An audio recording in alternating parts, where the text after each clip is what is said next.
peresmian Perpustakaan Al-Khawarizmi SMA Zaiman Al-Ashraf tahun 2026. Summer days rushing by you and me makes it harder to see underneath. Did we ever know? Did we ever know? Did we ever know? Is it all inside of my head? Maybe you still think I don't care, but all I need is you. Yeah, you know it's true. Yeah, you know it's true. Forget about where we are and let go. We're so close. If you don't know where to start, just hold on and don't run. No, we're looking back. We messed around, but that was then, and this is now. All we need is enough love to hold on.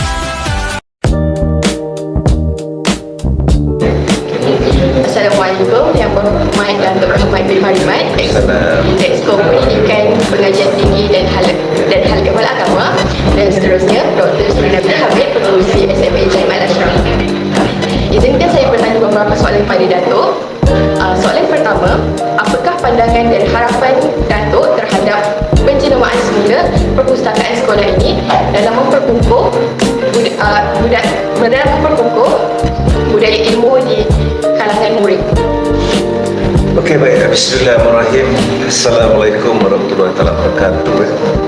Pertamanya saya teruja sampai ke sekolah ini kerana sebelum ini saya mendengarkan nama Sekolah Menengah Agama Jaim Al-Ashraf, dan sekolah ini merupakan satu sekolah yang pada pendapat saya sekolah yang sangat inklusif, kondusif, kerana kedudukannya bukan sahaja berasaskan daripada pendapatan, ia terletak di atas bukit, dan juga ia sangat memberi kenyamanan dalam menuntut ilmu kan. Sebab tu saya yakin dan percaya pencapaian sekolah ini sebelum ini juga di masa akan datang juga berdasarkan juga faktor ini.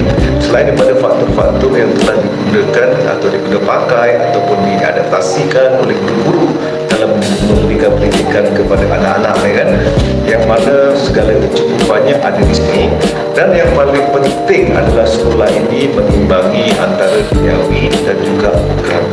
Maka sebab itulah saya yakin atas didikan, ajaran, bimbingan yang diberikan dan asuhan yang diterapkan kepada murid-murid memberi kecemerlangan di kepada pelajar-pelajar di sekolah ini. Sebab itu saya katakan tadi bahawa sebenarnya murid-murid yang memilih sekolah ini tidak tersalah pilih tempat, mana telah membuat satu pilihan yang tepat. Okay. Terima kasih Datuk. Soalan seterusnya, apakah amanat atau kata-kata motivasi Datuk kepada seluruh warga sekolah ini sempena majlis peresmian ini? Okey, kepada warga sekolah dan juga kepada pelajar, kepada warga pendidik khasnya, saya sering mengatakan bahawa kita hendaklah menerapkan satu kata-kata, iaitu tugas itu adalah merupakan amanah, kerja itu adalah merupakan satu ibadah. Barulah kita bekerja dengan ikhlas dan kerja kita itu menghasilkan keberkahan dan juga pahala yang akan diberikan kepada kita, insya-Allah. Dan kepada pelajar-pelajar ni saya ingin memberi beberapa tips untuk orang berjaya kan. Sebab kalau kita melihat kekaguman kita kepada orang berjaya, mesti ada sebab, mesti ada faktor kenapa orang-orang itu boleh berjaya, dan kenapa ada lagi orang-orang itu tidak boleh berjaya walaupun itu ada musuh. Antara faktor yang paling penting kita jadi orang berjaya, kita orang Islam, adalah yang pertama adalah ibadah. Ibadah maksudnya solat. Kewajipan kita tak boleh tinggalkan. Sebab solat itulah yang akan mengimbangi antara diri kita ini, kehendak dan juga nafsu dan juga kebaikan. Sebab nafsu memang semua orang ada, tapi nafsu kadang-kadang tidak membawa kepada kebaikan. Jadi kita mengimbangi itu adalah dengan solat, maksudnya dengan keimanan. Itu pertama. Yang kedua, untuk adik-adik menjadi orang yang percaya adalah rajin. Mesti menjadi orang yang rajin. Tak boleh tidur sampai siang, contoh kan. Tidur mesti pagi kena bangun, solat subuh dulu kan, lepas tu buatlah apa yang patut. Jadi mana rajin. Ada waktu lapang, apa kita nak buat, kita mesti buat sesuatu yang memberikan faedah, maknanya rajin. Yang ketiga, sebagai pelajar-pelajar, selain pada rajin untuk jadi orang berjaya adalah bertanya. Mesti bertanya, kerana semua orang, apa juga kepakaran dia, apa juga ketinggian jabatan dia, dia tidak akan mengetahui semua. Dia mesti ada kelemahan di bahagian-bahagian lain. Walaupun dia pakar, walaupun dia doktor, walaupun dia teknologis, walaupun dia engineer, tapi dia mesti tidak faham hal-hal lain. Maka sebab itu, untuk menjadi orang berjaya, kita mesti bertanya. Bertanya, tidak ada orang yang tidak menjawab tanya kita. Mesti ada orang.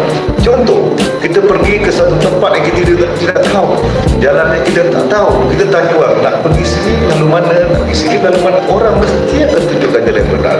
Jarang sekali orang tunjukkan jalan yang salah. Itu yang ketiga. Yang keempat adalah yang paling penting juga. Yang keempat ini untuk menjadi orang berjaya adalah kita punya akhlak. Pada akhlak kita, budi bahasa kita mestilah baik.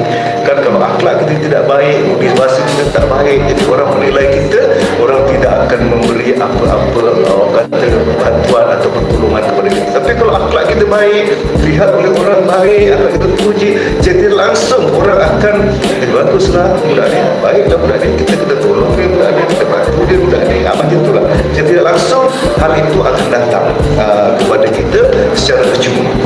Dan yang terakhir sekali adalah saya mintalah kepada pelajar-pelajar khasnya sebenarnya adalah peningkatan ke arah usia remaja, dan masing-masing tahun 13 ke 17 tapi memang usia remaja. Remaja ini memang menghadapi banyak cabaran. Dia ingin belajar cepat menjadi dewasa, kan? Jadi dia terpunca dengan perkara-perkara, kadang-kadang perkara-perkara yang bukan minat, perkara-perkara berkaitan apa saja, dan tapi apa pun kena mengimbangi sebab kita dah ada akhlak kita yang baik tadi, kita boleh buat penilaian. Jadi maka sebab itu saya seru kepada pelajar-pelajar di sini khasnya dan juga di luar sana, jauhi sama sekali dadah ini memberi kerosakan yang cukup besar kepada manusia, dan juga kepada akhirnya kepada negeri, akhirnya kepada negara. Jauhi sama sekali dadah. Kalau kita dah terlibat dengan itu, memang kita akan mendatangkan masalah bukan sahaja pada diri sendiri, kepada keluarga, kepada negeri, dan juga kepada Sekian itu sahaja soalan daripada saya, Dato'. Terima kasih kerana meluangkan masa bersama kami. Itu sahaja. Terima kasih. sama-sama. Terima kasih, Dato'.